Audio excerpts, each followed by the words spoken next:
Hi mga palangga, at ito na nga po ay pupunta naman kami ngayon sa Calamba, Laguna dahil meron po kaming presentahan sa business at meron konting tulong na ibibigay natin sa kapwa natin. At yan na nga po ay papunta na kami at sobrang pawis na pawis ang ating iabag. At sinisipon pa ako dyan kaya medyo cute ang aking boses. At habang papunta kami doon, may dinaanan pa kaming bahay na titingnan namin.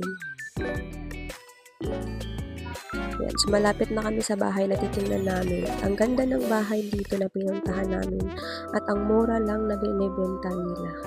At hindi ko na kayo sinama sa loob ng bahay kasi nakahiya ako sa may-ari ng bahay.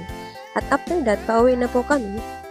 At papunta naman kami ngayon sa Calamba, Laguna at samahan niyo kami habang nasa biyahe. At yan na nga yung pinagdaanan namin. Sobrang layo pala ng Calamba, Laguna.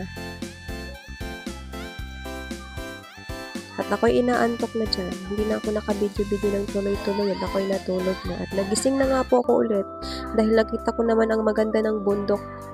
At I think yung bundok na yun, yan po yung bundok ng Maria Makiling. Kung familiar kayo yan.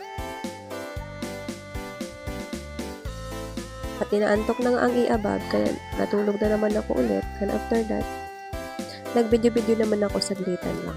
Huy!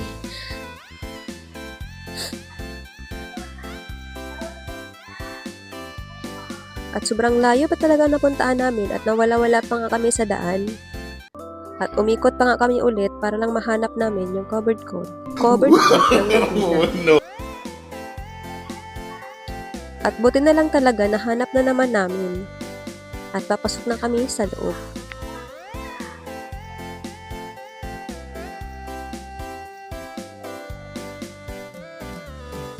At hindi namin alam kung tama yung dinadaanan namin. At ito na nga po, nagkamali pa kaming napuntahan. Pero ito na, malapit na.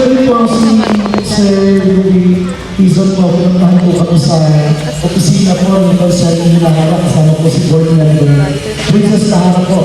Kasi wala po sa opisina. Sa totoo lang po, ang Board Member, wala po talaga opisina dito po sa atin sa bayan ng Calamba. So, mamalan po dahil ang ama po ni Board Member Princess Lahara sa Concerning Lahara. Seminar para makasama po kayo sa raffle. Ang wala po dito, sorry na lang po. Okay?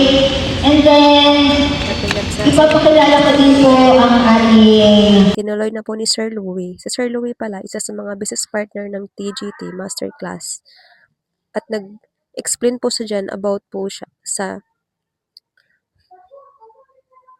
products namin na sobrang magandang gamitin lalo na kung may mga bata ka na palagi nagsiselfone kasi anti-radiation po yung in-explain ni Sir Louie. Kagandahan lang po dito, sobrang dami pong nanalo. At the same time, marami din pong bumili ng anti-radiation. At ang sarap tumulong sa kapwa, no? Kasi ang pagtulong sa kapwa may pagkukusa at walang hinihinging kapalit at lalong pinagpala. Nasa Hebreo 13:16. And ayan, nag-aayos na po ang ating supervisor. Ha? Paubo na lang, basta. Dito ko lang. Iangat yung taas para yan ang taas. Yung natigan. Ayan, ayan. Tapos, para sa hindi, ano lang. Tawag doon? I-read natin yung bag niya kung anong laman. Ano naman ang bag? Buyers.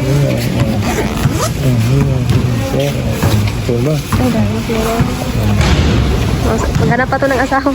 Sampa pa yan ng asawa. Ilan? Nagkano po ang bagong asawa? Ilan?